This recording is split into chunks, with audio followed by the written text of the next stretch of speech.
symbole énorme pour Paris parce que d'abord c'était la cathédrale, c'est la cathédrale archiépiscopale de Paris.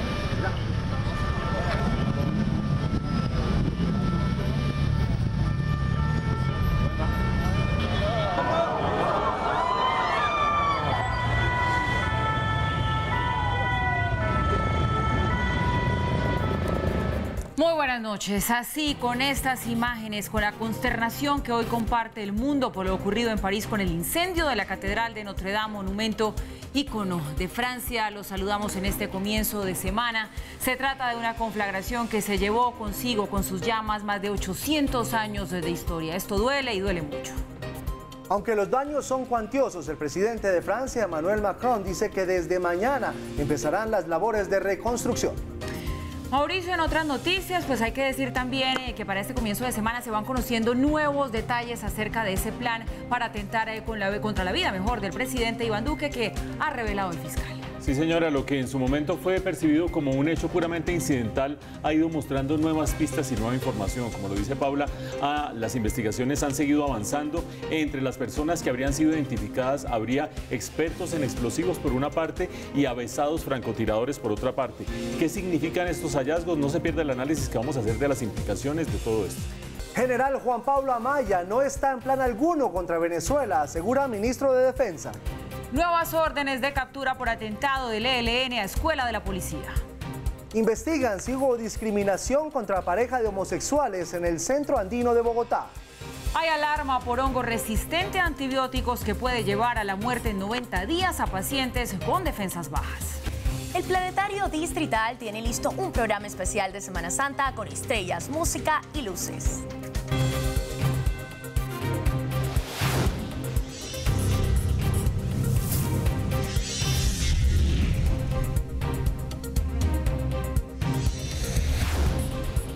Aquí comienza Red Más Noticias. De nuevo les damos las buenas noches, como siempre, la bienvenida. Con asombro, el mundo fue testigo del devastador incendio que se desató en la Catedral de Notre Dame, en pleno corazón de París. Una catedral gótica, símbolo del cristianismo, que fue construida en el siglo XII.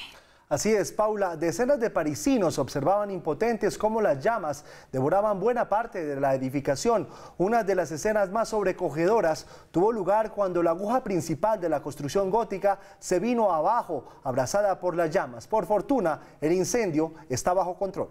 Pues bien, nos vamos a París con nuestra corresponsal Ana María Ospina, quien nos tiene más información de esta noticia que le sigue dando la vuelta al mundo. Ana, buenas noches.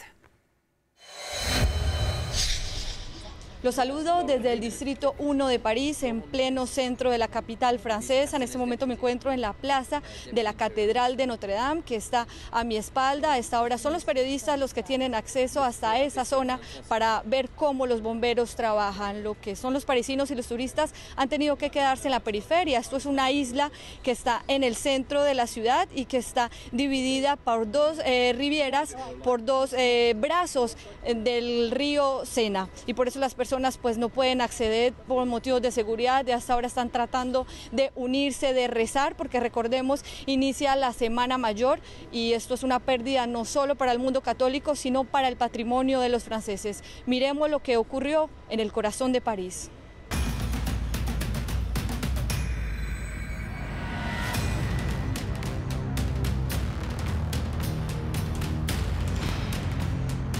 A las 6:50 de la tarde, un incendio se desató en la parte trasera de la Catedral de Notre Dame en París. Las llamas abrazaron rápidamente el techo de la estructura religiosa construida en el siglo XIII. Nadie lo podía creer. Símbolo del catolicismo, el cuarto monumento más visitado por los turistas en París y un museo de incontables piezas de arte de la época gótica que los bomberos intentan, a como de lugar, rescatar.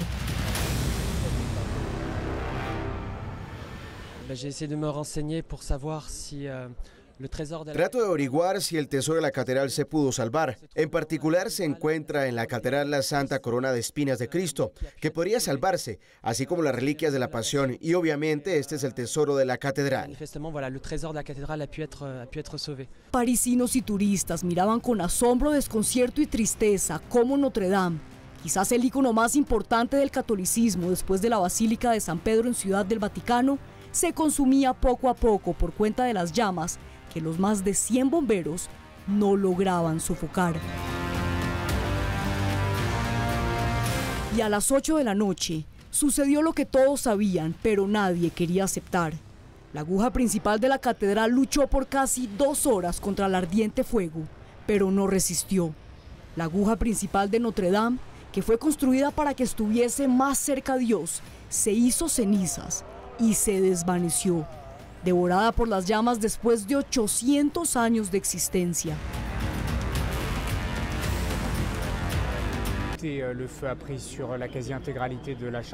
Casi todos los marcos fueron alcanzados por el fuego y la aguja colapsó. La prioridad de los bomberos es proteger las 2 torres y la estructura principal, especialmente preparar la restauración de la estructura. Aún es muy temprano para saber todos los daños, especialmente los riesgos a futuro del incendio. Alrededor de las 10:30 de la noche, el ministro del Interior francés anunció que no era un hecho que la catedral pudiera salvarse. Y es que el techo de Notre Dame se estaba convirtiendo en cenizas a medida que el fuego, ayudado por el viento, recorría lo más alto de la edificación. Pero los bomberos, que desde las 7 de la noche luchaban contra las llamas, dieron quizás la primera buena noticia del día para París, Francia y el mundo entero. La estructura de la Catedral de Notre Dame está a salvo y preservada en su totalidad. Cette cathédrale, nous la rebâtirons, tous ensemble. Reconstruiremos juntos esta catedral y sin duda es parte del destino francés y del proyecto que tendremos para los próximos años. Estoy comprometido con esto. A partir de mañana se abrirá una licitación a nivel nacional y mucho más allá de nuestras fronteras. Apelaremos a los mejores talentos y hay muchos que vendrán a contribuir y reconstruir. Reconstruiremos Notre Dame. Et nous rebâtirons. Nous rebâtirons Notre-Dame. Notre Dame sigue en llamas. Es el antes y el ahora de la catedral. Ese volver a ser, gracias al proceso de restauración que viene para que Notre Dame sea de nuevo lo que por más de 8 siglos ha significado para París, para Francia, para Europa, para el catolicismo, para la historia del arte. La solidaridad se organiza y mañana martes el Instituto de Patrimonio lanzará un programa para donación de fondos que permitirá la construcción de la Catedral de Notre Dame. Por ahora es toda la información, pero estaremos muy pendientes de lo que suceda. Continúen ustedes en estudio. Ana María Ospina, Red Más Noticias. Así será, Ana María, muchísimas gracias y buenas noches para usted. La Catedral de Notre Dame sobrevivió a 2 guerras mundiales, un ícono religioso, histórico y cultural que guardaba reliquias en medio de su majestuosidad e imponencia. Esta es su historia. Una joya del arte gótico que recibe cada año 14 millones de visitantes de todo el mundo. Su construcción inició en el año 1163, duró más de 180 años. Mide 128 metros de largo y su aguja tenía una elevación a 96 metros de alto. Fue cerrada e incluso profanada durante la Revolución Francesa. La Catedral de Notre Dame, un testigo mudo de varios de los acontecimientos más importantes del mundo, como la coronación de Napoleón Bonaparte, la beatificación de Juana de Arco y la coronación de Enrique VI de Inglaterra. Notre Dame o Nuestra Señora de París es la representación del estilo gótico francés en todo su esplendor, convirtiéndose en una referencia no solo de Francia, sino de la cultura occidental. Forma parte del catálogo del Patrimonio de la Humanidad de la UNESCO. Su monumentalidad y poder simbólico era la imagen del arte gótico en todo su esplendor, cada detalle cuidado porque creían que Dios los observaba de cerca. Su juego de luz resultaba una belleza con la oscuridad en su interior, una estrecha relación con lo divino. Para dejar entrar la luz en catedrales e iglesias debían construir ventanas amplias y altas con paredes capaces de sostenerlas. La arquitectura gótica nació en Francia a partir del estilo románico, convirtiéndose en un modelo a seguir en la Europa cristiana. El acceso principal a la catedral está formado por 3 puertas, la de la Virgen, la del Juicio Final y la de Santa Ana. Los rosetones daban un aire a lo celestial y lo divino, estas luces coloridas provenientes de vitrales en una época en que la única fuente de iluminación interior provenía del fuego. Los rosetones eran uno de los elementos característicos de Notre Dame, puestos en la fachada occidental, norte y sur, el del norte dedicado a la Virgen María y el del sur dedicado a Jesucristo. Para su aniversario número 850, en el año 2003, el monumento fue renovado con la instalación de 8 campanas en la torre norte y una segunda en la torre sur.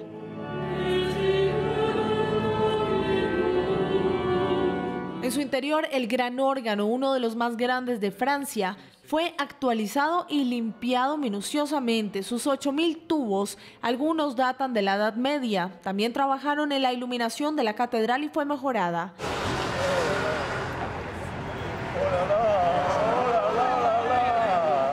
En cuestión de minutos, el fuego consumió más de 800 años de historia. La Catedral de Notre Dame era más que eso, estaba cubierta con esculturas que ilustran historias bíblicas, con el objetivo de enseñar una lección desde la entrada de la catedral a su interior. Sobre su techo estaba la aguja añadida en el siglo XIX como reemplazo de una antigua aguja tipo campanario que había sido puesta en el año 1250 y que terminó siendo desmantelada a finales del siglo XVIII. Sus gárgolas eran uno de sus elementos más representativos, pero no siempre estuvieron ahí. Fueron añadidos en el siglo XIX y ubicados en lo más alto de la torre norte. En Notre Dame se albergaban 3 reliquias de Cristo, una parte de la cruz, un clavo y la corona de espinas. Durante la tarde, cuando los bomberos luchaban contra la conflagración, buscamos al embajador de Francia en Colombia y con él hablamos del gran legado histórico y cultural de la catedral, no solo para Francia, sino para el mundo. La Catedral de Notre Dame es un símbolo, un referente del patrimonio humano que desde 1163, cuando empezó su construcción, ha permanecido en el tiempo como garantía incluso de la historia cultural. El embajador de Francia en Colombia, Gauthier Mignot, reconoció el dolor que hoy tienen los franceses. Ha sido unas horas de inmenso dolor y de angustia para saber si se iba a salvar la catedral. Se cayó la aguja, se destruyó gran parte del techo y de la estructura de carpintería del techo. Pero según los últimos reportes parece que sí se salvó la catedral. Es un gigante de piedra y afortunadamente la piedra resiste al fuego y es un edificio resistente. Esta iglesia católica es reconocida porque contiene incluso parte de la historia de Francia y nombrada Patrimonio de la Humanidad desde 1991. Es como una hermana grande que vigila sobre París y sobre el pueblo de París desde efectivamente más de 800 años. Ha visto todos los episodios de la historia de la ciudad. Se estima que más de 13 millones de personas la visitan cada año, más o menos 30.000 por día. Tanto los franceses como los extranjeros, muchos han estado frente a ella, dentro, subiendo a los torres, donde se puede apreciar no solamente una vista magnífica de París, sino los detalles de la arquitectura, un lugar de espiritualidad, un lugar muy importante para todos los católicos del mundo. El embajador francés recordó la emblemática obra literaria Nuestra Señora de París del poeta Victor Hugo. Es realmente el lugar de recuerdo de toda la historia de Francia desde aquel entonces.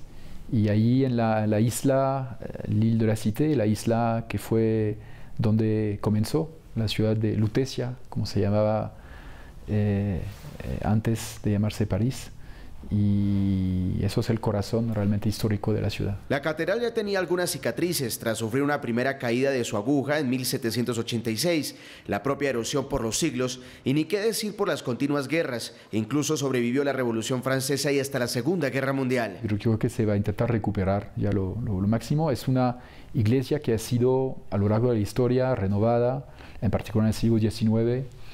En realidad parte de la iglesia es del siglo XIX, ha sido renovada totalmente.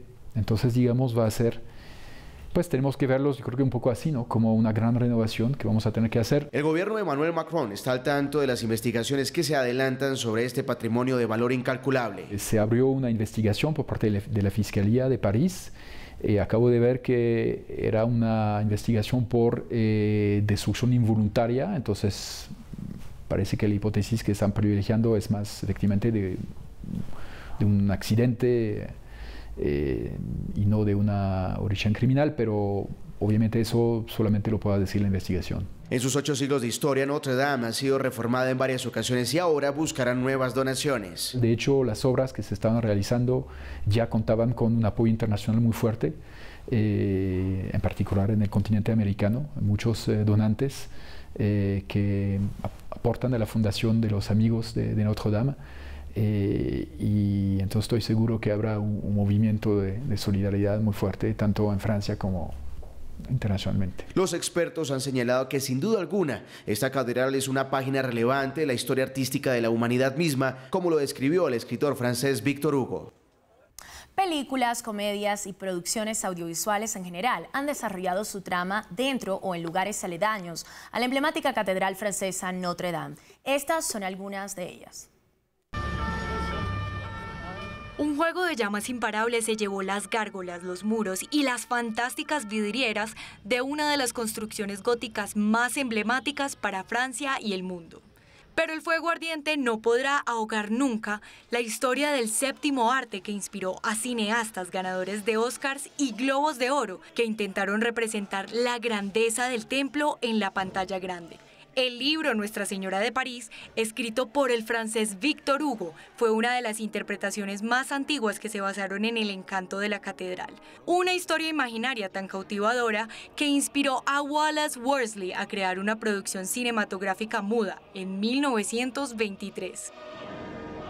Luego, en 1996, la joya gótica brilla con Disney en la película animada El Jorobado de Notre Dame, tal vez la película más reconocida del Monumento del Corazón de Europa, donde las gárgolas, la campana y su arquitectura en general son protagonistas. En este largometraje, curiosamente, la catedral es consumida por las llamas. Y en medio de una cita, Richard Linklater, director de la película Before Sunset, comparte la escena de una pareja que disfruta la vista de París, la ciudad del romance, mientras hablan de una de las leyendas que se ha creado sobre este monumento que emana historia y mitos desde sus inicios.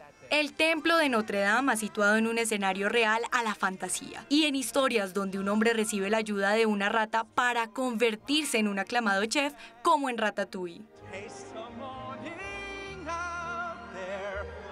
Hombres lobo y vampiros también han sido protagonistas en este escenario. Van Helsing es una película que se sitúa en el siglo XIX y utilizó como marco principal la famosa catedral.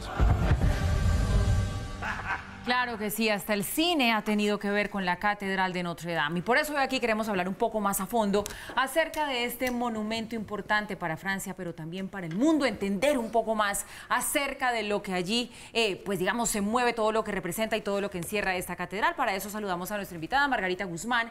Ella es museóloga, experta en gestión de patrimonio y museografía y directora del Museo de la Universidad del Rosario. Margarita, muy buenas noches y bienvenida. Buenas noches, muchas gracias por la invitación. Margarita, más allá de que uno profese o no la fe católica, ¿qué es lo que las llamas se llevaron hoy en términos de historia, en términos de cultura? ¿Usted cómo lo definiría? Yo creo que casi no hay palabras realmente para decir lo que esto representa, porque es más que historia en el sentido de que por ahí pasaron personajes muy importantes. Por ejemplo, la coronación de Napoleón en 1804 tuvo lugar ahí. En el siglo XX, por ejemplo, se hizo la beatificación de Juana de Arco. O sea, son momentos muy importantes de la historia. Pero más que eso, que es muy importante, hay una cosa fundamental, y es que ese monumento arquitectónico representaba realmente la perfección del arte gótico. Y eso yo creo que pues no hay ningún otro monumento que pueda, digamos, asimilarse, aunque en esa época se hicieron otras catedrales similares como la de Reims y la de Chartres, también todas en Francia, pero esta realmente era de una perfección absoluta. Creo que ese es uno de los puntos más importantes con el tema de patrimonio arquitectónico. Pero más allá de eso, entonces vamos a otro tema muy importante, y es que un monumento arquitectónico que es patrimonio de la humanidad representa realmente lo que es la identidad y la memoria del ser humano. Y creo que eso es algo que tenemos que lograr de alguna manera que permanezca en el tiempo. La UNESCO aparece en el siglo XX, después de la Segunda Guerra Mundial, precisamente buscando una de sus finalidades en el tema de patrimonio es preservar el patrimonio, porque una vez se destruye, pues sí, seguramente va a haber recursos, se va a poder volver a reconstruir seguramente en gran parte. Ahora tenemos toda serie de tecnologías en que inclusive las figuras escultóricas se pueden volver a reconstruir de una manera casi perfecta, pero no va a ser la verdadera. Margarita, hablando de esa autenticidad de la catedral original, 800 años de historia, yo veía con curiosidad, porque uno solamente se detiene sobre ciertos hechos en calidad de lego cuando pasan esta clase de acontecimientos. Veía con curiosidad cómo tanto la aguja como las gárgolas, que para cualquier turista desprevenido parecían integradas totalmente a la catedral original, vinieron a colocarse en el siglo XIX. Eso me lleva a preguntarle dos cosas. Uno, la autenticidad del monumento no es parte esencial de su valor y esas alteraciones no lo distorsionan un poquito. Y dos, a la luz de lo que usted me responde allí, cuando se reconstruya la catedral nuevamente, ¿volverá a tener ese carácter histórico, ancestral? ¿O la gente dirá, no, es que esta es la nueva y por lo tanto no tiene el valor viejo? No, a ver, hay una cosa, y esto es una discusión muy interesante en los temas de patrimonio, y es el valor del objeto, del verdadero objeto. En muchos museos inclusive se tienen objetos que son réplicas y no el verdadero, porque corren riesgo o porque se pueden deteriorar, que eso es lo que tenemos que lograr, es que precisamente no se pierdan. Entonces es un tema que para muchos podría ser que ya no será la verdadera. Realmente hoy en día, teniendo toda esta tecnología, sí debemos acudir a que la podamos reproducir exactamente igual. Y yo creo que la sensación puede ser exactamente la misma. La gente de golpe no lo va a sentir. Pensemos 50, 100 años adelante, la gente no va a sentir ninguna diferencia. Mejor aún, este hecho va a ser parte de su historia, ¿sí? Entonces iremos a ver, seguramente se puede dejar, por ejemplo, una parte en donde queden rastros de este incendio fatídico, y que la gente además así reconozca esto como un evento más de la historia de ese monumento. Entonces creo que podemos lograr, muy seguramente, porque es que la sensación que produce de magnificencia, ese acercamiento a Dios, que no solamente era con la aguja, sino también por la altura, la luz que penetraba por los vitrales, la forma de los arcos. Hay una cantidad de elementos arquitectónicos que llevaban a esa sensación, se pueden reproducir exactamente igual. Entonces las sensaciones van a ser las mismas. Margarita, para los que no han estado allá, ya hablamos de lo que se perdió. ¿Qué quedó de la catedral? Bueno, digamos físicamente, en este momento creo que todavía no sabemos qué tanto quedó, ¿no? Parece que todavía las dos torres permanecen y también hay una parte en el fondo de la catedral y según entiendo todavía su estructura sigue en pie. Yo no en este momento no puedo aseverar eso, pero entonces sí puedo decir que quedó. Queda lo que tenemos registrado como monumento de patrimonio de la humanidad. En eso, digamos que los que trabajamos en el campo del patrimonio tenemos que desarrollar algo muy importante y es una documentación muy profunda. Y eso lo podemos ver porque hoy todo el día ha sido, después de mediodía, cuando esto ocurrió aquí, mediodía para nosotros, pues mucha gente comenzó a hablar de lo que sabía de la catedral y seguramente hay una documentación muchísimo más grande. O sea que todo eso permanece. Y creo que eso es de gran valor y en eso tenemos que trabajar, por ejemplo, los museólogos sobre el tema de la documentación.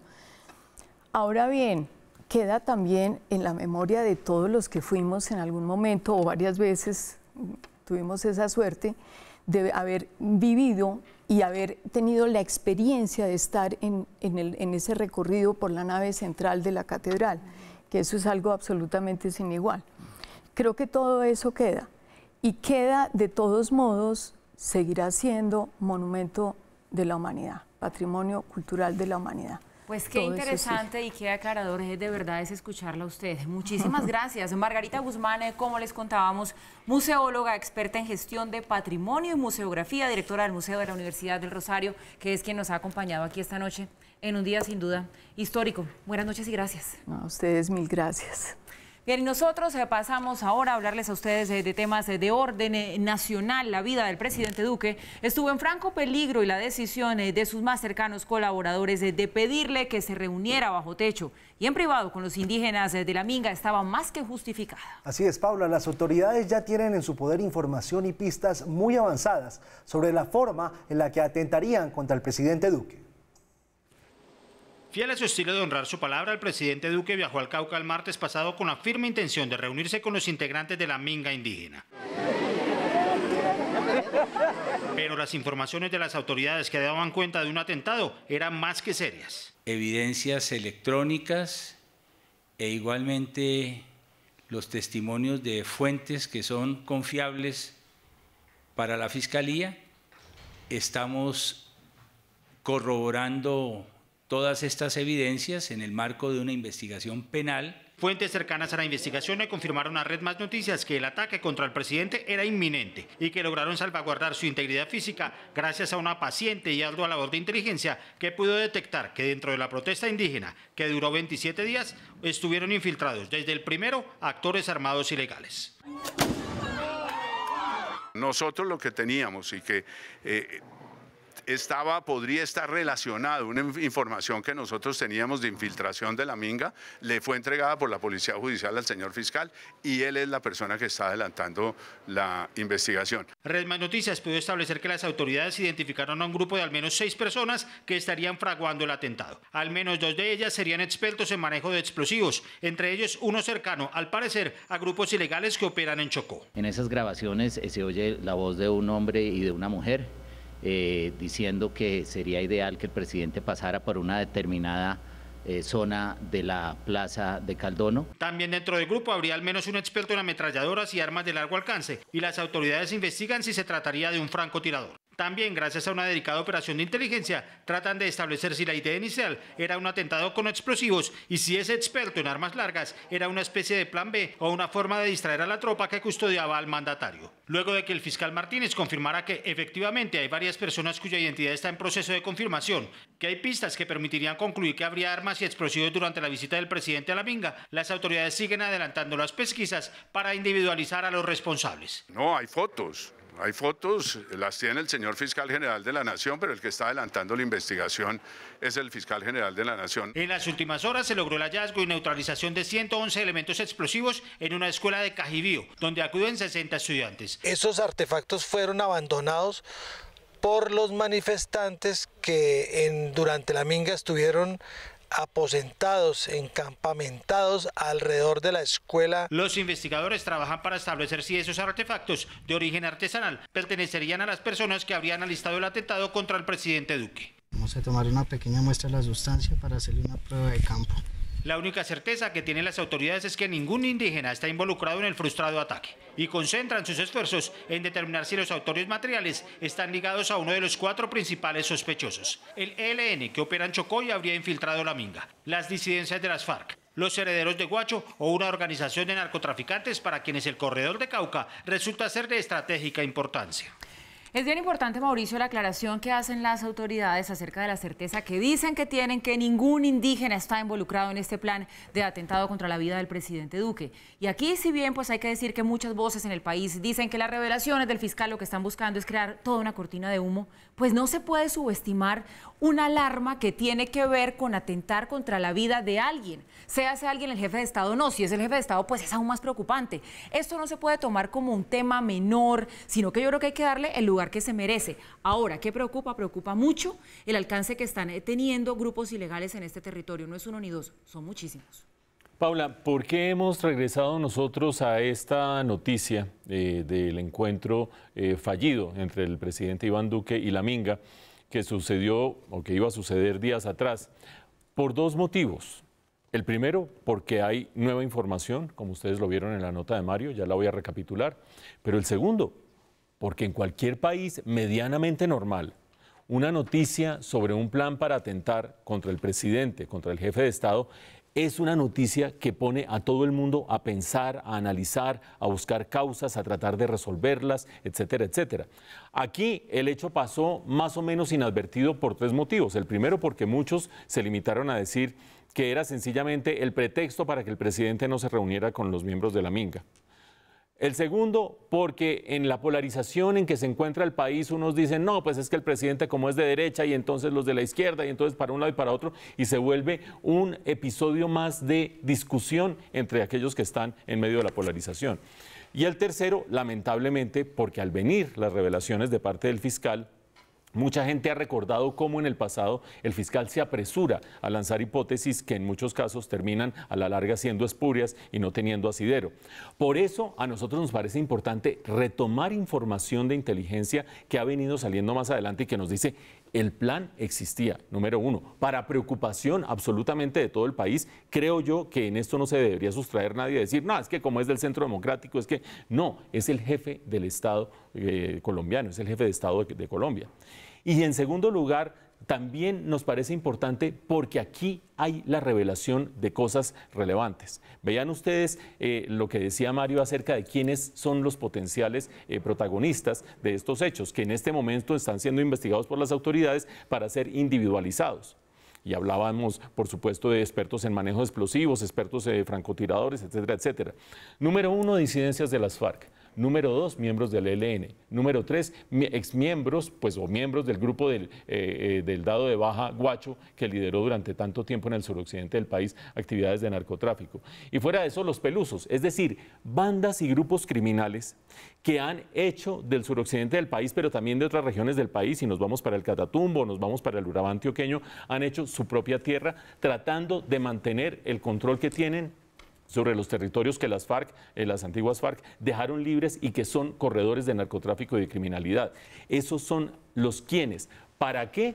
Pues para tratar de preservar ese control que tienen sobre el territorio. Pero la pregunta más importante quizás, ese control sobre el territorio venía de tiempo atrás, ¿por qué ahora con el presidente Iván Duque? Y ahí hay 2 posibles respuestas que deben también poner a pensar a todo el país. La primera de ellas, porque pueden detectar una cierta vulnerabilidad por el cambio de cúpula militar, etcétera, etcétera, o en su defecto, y no son 2 hipótesis que sean excluyentes, sino quizás complementarias, porque ven que la nueva cúpula militar justamente y la nueva política de seguridad está cerrándoles de manera efectiva el espacio en el territorio que está siendo tomado por ellos o que ha sido tomado por ellos para el narcotráfico.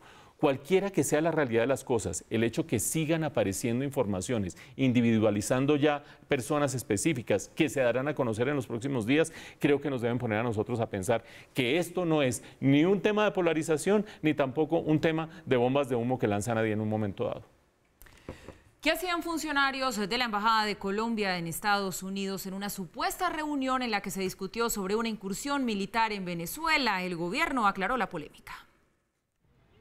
Representantes del gobierno de Estados Unidos y diplomáticos de Colombia, Venezuela y Brasil habrían sostenido un encuentro privado el pasado 10 de abril en Washington para hablar sobre el uso de la fuerza militar en el país vecino. Así lo aseguró el periodista Max Blumenthal, quien reveló la lista de participantes a la reunión, entre los que aparecen el embajador Francisco Santos y el general en retiro Juan Pablo Amaya. El general Juan Pablo Amaya es un agregado militar en la ciudad de Washington, es una persona muy estimada en el ejército, pero el general Amaya no hace parte de ningún plan contra Venezuela. El comandante de las fuerzas militares confirmó la asistencia del general Amaya al encuentro, pero aclaró que la intervención del agregado militar estuvo en la misma línea de lo que ha dicho el presidente Iván Duque, no al uso de la fuerza. Nuestros agregados militares y defensa están totalmente alineados con esa política de seguridad y defensa nacional. Y para el caso puntual, Venezuela es un tema que atañe también a los colombianos y en esos tanques de pensamiento nosotros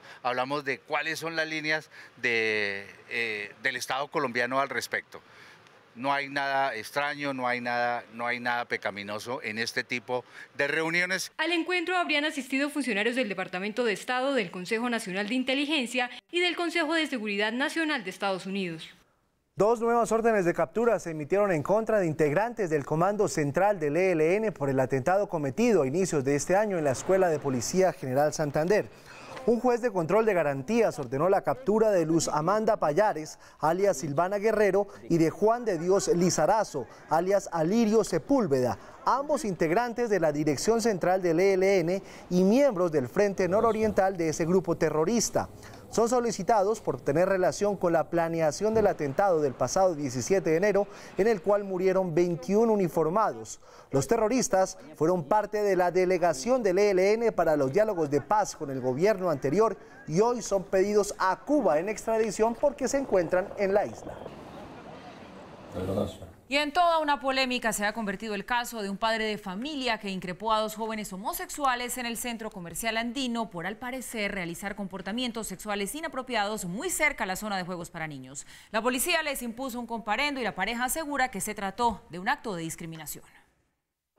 El caso ocurrió ayer a las 2:30 de la tarde, cuando Esteban y Nicolás se encontraban en la baranda de una de las zonas para niños del Andino. Nos percatamos que ven unos niños discutiendo dentro de en el medio del juego, discutiendo dentro de la piscina de pelotas. A mí se me hace muy curioso porque los chicos estaban ahí discutiendo, los papás no se percatan del hecho y yo me quedo como observando, pues por curiosidad. Mi compañero Nicolás me abraza por la espalda. Muy cerca se encontraba Pedro Costa con su familia. Vi que estaban teniendo comportamientos sexuales muy inapropiados delante de los niños. Los niños estaban a menos de 30 centímetros, de 40, 50 centímetros. Los jóvenes denuncian haber sido discriminados. Que nosotros somos unos pederastas, que nosotros les vamos a violar, que nosotros nos estamos excitando y tocándonos por los niños que se encontraban en la zona. El jefe de seguridad del centro comercial llegó al lugar junto a la policía, que después de ver los videos de seguridad les impuso comparendos a ambos. Lo que dice en este momento el jefe de seguridad es que ellos no han mostrado ningún video porque ellos hasta que no haya una orden judicial no pueden mostrarlo. O sea que a nosotros nos parece como algo ilógico que una persona diga una cosa, otra persona diga otra, ¿sí? Yo no soy una persona homofóbica, respeto las inclinaciones sexuales de todo el mundo, pero yo pienso que los derechos de los niños prevalecen por encima de cualquier situación. El centro comercial lamentó lo ocurrido y condenó cualquier acto de discriminación. El centro comercial andino tomó una posición en la que se lavaron las manos porque conociendo la verdad, sacaron un comunicado de prensa donde aparentemente nosotros somos los que agredimos. Los jóvenes podrán apelar el comparendo ante un inspector de policía. Bueno, este sí que ha sido uno de los temas del día y lo que pasó allí en este centro comercial pues refleja mucho de lo que somos, ¿no les parece? Un país todavía muy tradicional al que le cuesta convivir con estas transformaciones sociales que se están dando en el mundo. Aquí se ganan batallas en las cortes, se legisla a favor de las parejas del mismo sexo, pero como sociedad, ya en la calle, ya en la convivencia, seguimos siendo una sociedad muy conservadora. Ahora, dicho lo anterior, nada justifica insultar a nadie. Dicho lo anterior, nada justifica tampoco el amacice y el exhibicionismo en un lugar público, llámese hombre con hombre, mujer con mujer, hombre con mujer, si es que esto realmente sucedió. Hay un comparendo, Paula.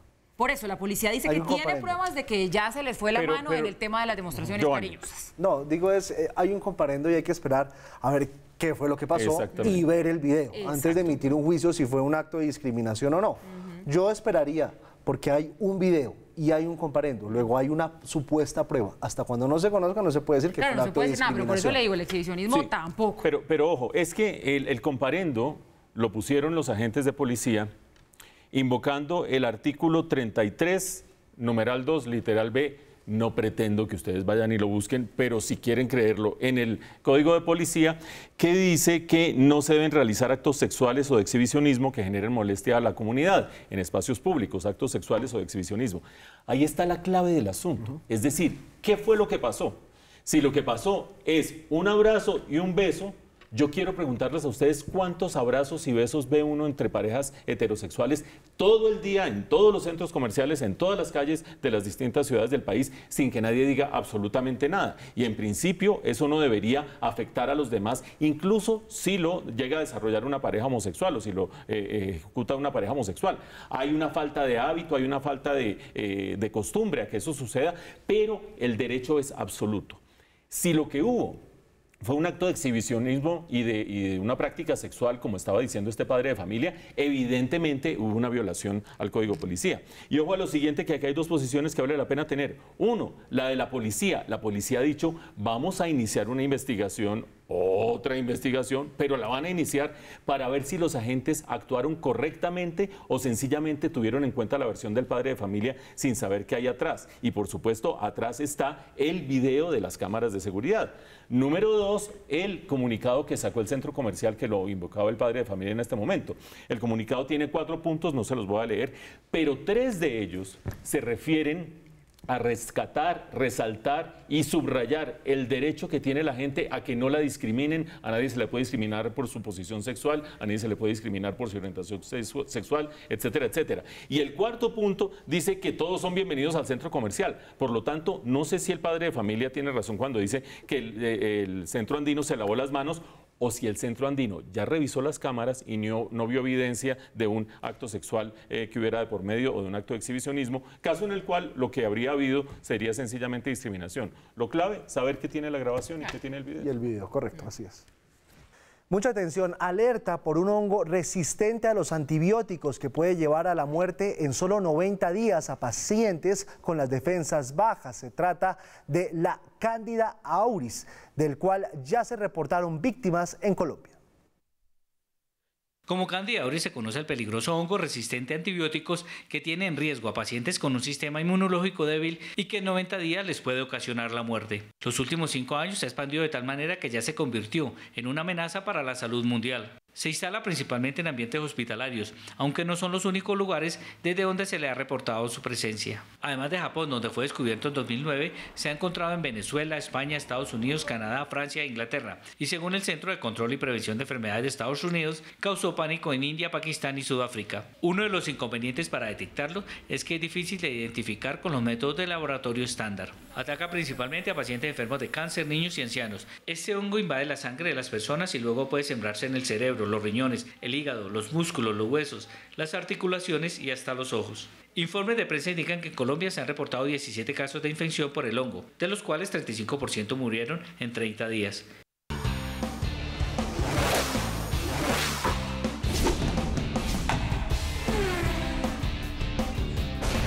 Podemos pasar este comienzo de semana sin hablar lo que fue la final del Claro Open Colsanitas WTA, el tenis que se tomó la ciudad y la verdad es que encantó, fue todo un éxito. Qué gran evento, hablamos con mucha gente, todos muy contentos, la verdad un evento muy bien organizado y muy bien hecho evidentemente y esperemos que el público pueda disfrutar más de este tipo de eventos porque por ejemplo en este Anisimova, que fue la flamante campeona de la edición 27 del Claro Open Colsanitas, para la estadounidense también fue su estreno con su primer título en un WTA en este turno en Bogotá. ¿Hay algo más ilusionante que descubrir sus ojos? Sí lo hay, es descubrir su juego.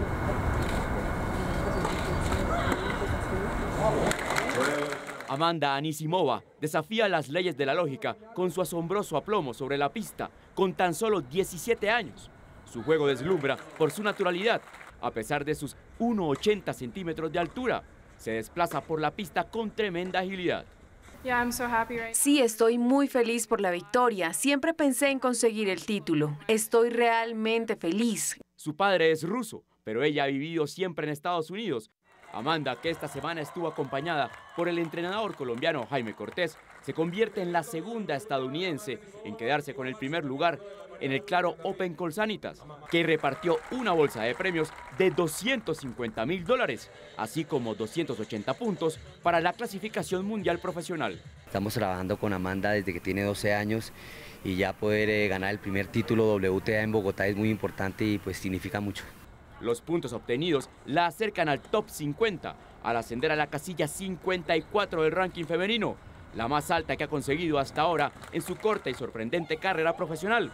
Orgullosamente, en un evento hecho en Colombia que ella no olvidará nunca, ni a los 3.000 aficionados que vio en todas las jornadas del Claro Open Colsanitas, todos rendidos a sus ojos y a su talento. Muy buenas noches. Por ahí dicen que los años no llegan solos. Por eso el Planetario de Bogotá, en su aniversario número 50, quiere innovar su show láser con una exploración sonora y visual de la electrónica francesa. Nuestra compañera Daniela Erazo nos tiene todos los detalles. Daniela, buenas noches.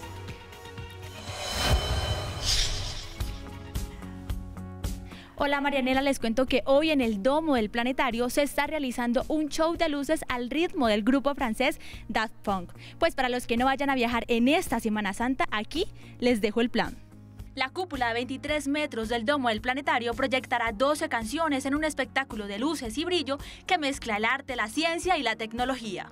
Consiste en proyectar diferentes imágenes personalizadas en la cúpula del Domo, mientras en audio va rodando pues toda la música que hace parte pues de la banda. En su aniversario número 50, el Planetario quiso innovar este espectáculo audiovisual con una nueva exploración musical. En este caso pues quisimos darle como otro aire, que más que una banda tan destacada en la electrónica, pues en este caso francesa como es Daft Punk. Entonces, precisamente pues fue como por eso, por innovar, por traer como otro contexto y otro nuevo aire a estos show láser que hacen parte del Planetario de Bogotá. Todos los días hasta el 20 de abril los asistentes podrán disfrutar de este show láser a partir de las 7 de la noche. Este tipo de espectáculos ya se ha realizado de manera exitosa con bandas como Pink Floyd, Metallica, Soda Stereo. Hoy la electrónica francesa es la protagonista. Yo me despido desde aquí, desde el Domo del Planetario, porque voy a continuar disfrutando de este show. Chao. Gracias, Daniela. Excelente plan para esta Semana Santa, el Planetario. Y aunque se rumoraba una posible colaboración musical entre Maluma y Madonna, hoy los artistas confirmaron que el nombre de su sencillo será Medellín. Así se llama la nueva canción que hará parte de la producción musical de la reina del pop, Madame X. Ellos se conocieron en agosto del año pasado, durante la entrega de los premios MTV en Nueva York, lo cual fue para el Pretty Boy uno de los momentos más importantes de su carrera, pues ella es una de sus mayores inspiraciones. Los seguidores se preguntan si la diva cantará en español como en Isla Bonita. Maluma aprovechará esta gran oportunidad para aprender de ella y recibir las mejores lecciones de la reina del pop. Oiga, me quedé pensando en el tema de Maluma y de Madonna. Yo sé que en esta mesa no son muy reggaetoneros, pero esto sí hay que verlo y esto sí que hay que escucharlo. No son muy reggaetoneros, a excepción es suya, Carlitos. Yo soy muy reggaetonera. Aprendí el reggaetón aquí, aprendí el reggaetón aquí. Usted dijo que le gustaba el perreo. Sí, tú dijiste la palabra perreo. Sí. A mí me lo enseñaron así, yo hago lo que me dicen. ¿Y cómo es que baila usted reggaetón? ¿Cómo es? No, me enseñaron a bailar pues pegado. Nosotros en España es que bailamos más separado. Aquí me dijeron que era más pegado. Entonces... Señores televidentes, eso no fue ni lo que dijo ni lo que hizo en el Consejo. Nos hizo una demostración mucho más amplia, pero aquí, pues, por supuesto, le da un poquito de pena. Llegamos así al final de esta emisión. Recuerden, mañana desde las 6 de la mañana, toda la información y las noticias con Darío Arizmendi, Juan Lozano y todo el equipo que hace parte de esta alianza informativa de Caracol Radio y Red Más Noticias. Que descansen y nos vemos mañana.